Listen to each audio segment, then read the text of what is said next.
गिरिडीह नगर भवन में बेटी बचाओ बेटी पढ़ाओ अभियान के तहत किशोर न्याय अधिनियम 2015 पर आधारित बाल संरक्षण प्रशिक्षण कार्यक्रम का आयोजन हुआ। इस कार्यक्रम में बाल विवाह, बाल मजदूरी, बाल व्यापार और पॉक्सो जैसे गंभीर मुद्दों पर चर्चा की गई। जिला उपायुक्त रामनिवास यादव ने दीप प्रज्वलन कर कार्यक्रम का उद्घाटन किया और बाल सुरक्षा तंत्र को सशक्त बनाने की दिशा में इसे एक निर्णायक पहल बताया। कार्यक्रम में पुलिस अधीक्षक, उप विकास आयुक्त समेत बाल कल्याण से जुड़े कई अधिकारी शामिल हुए। पंचायत स्तर तक बच्चों के लिए सुरक्षित वातावरण, फॉस्टर केयर, आफ्टर केयर और पुनर्निवास जैसे प्रावधानों को लागू करने पर जोर दिया गया। प्रशिक्षण के जरिए अधिकारियों को बच्चों के अधिकारों की रक्षा और न्याय प्रक्रिया को बाल अनुकूल बनाने की दिशा में आवश्यक जानकारी दी गई, ताकि जमीनी स्तर पर बदलाव संभव हो सके।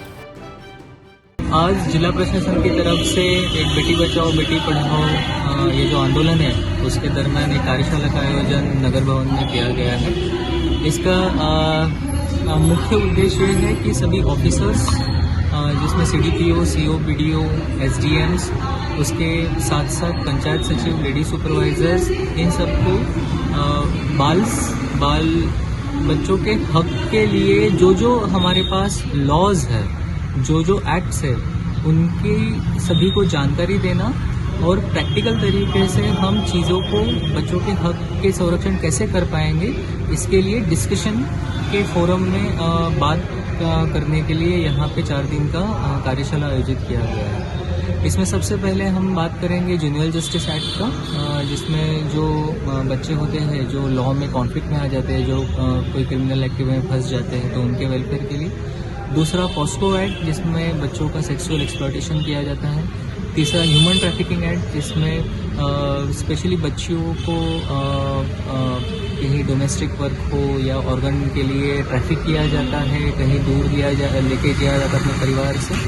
और उसके बाद सबसे इम्पोर्टेंट चीज़ आती है चाइल्ड मैरिज एक्ट। इसके दौरान जो चीज़ों में कुछ शंकाएं रहती है, जिसमें कोई एक्शन लेने से किसी चीज़ के ऑफिसर्स के द्वारा परहेज किया जाता, वो सभी चीज़ों में यहाँ पे डिस्कशन किया जाएगा और उनका ज्ञान बढ़ाने की कोशिश की जाएगी। इसमें और एक चीज़ हम बताना ज़रूर समझेंगे, क्योंकि आज तक ऐसा था कि बीडीओ और सीडीपीओ ही चाइल्ड मैरिज एक्ट में एक्ट कर सकते थे, वो एफआईआर करने के पावर्स उनके पास थे।